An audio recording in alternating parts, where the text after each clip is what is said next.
At the end of 2009, we were finally able to buy our dream farm. And looking back, though, it may have been the worst time in history to try to start a farm. The weather that year prevented the previous operators from harvesting their corn, which immediately set us back a growing season. And it proved to us yet again that annual crops are costly and risky every single year.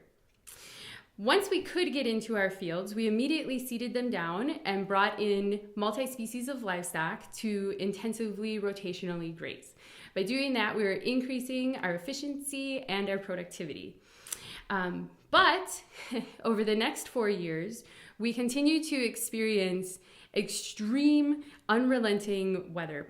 We had droughts, we broke records for snow, we had deluges, we had straight line winds, we broke records for cold, and then we broke records for heat and for humidity. But through it all, we were still able to grow grass, we were still able to have product that we could sell, and we continued to at least grow our business.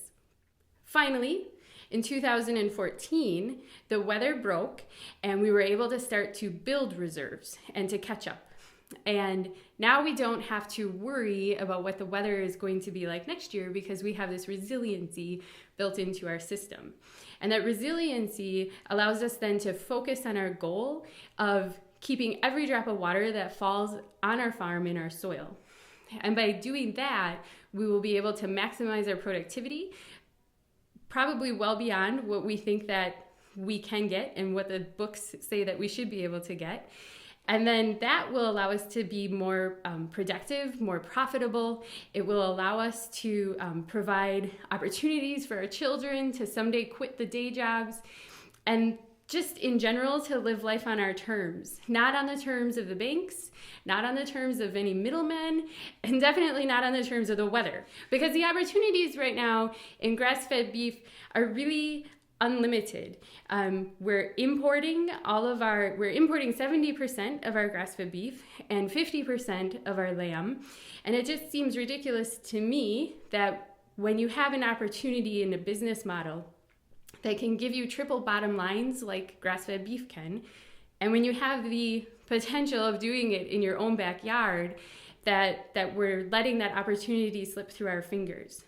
If we had tried to grow annual crops instead, I don't know where we would be right now. We would probably be in some form of foreclosure and possibly bankruptcy. But instead, we have created this growing, grass-based, perennial farm that will be able to provide jobs to our children if they want them, and will allow us to reach all the goals and dreams that we have for our family and for our farm.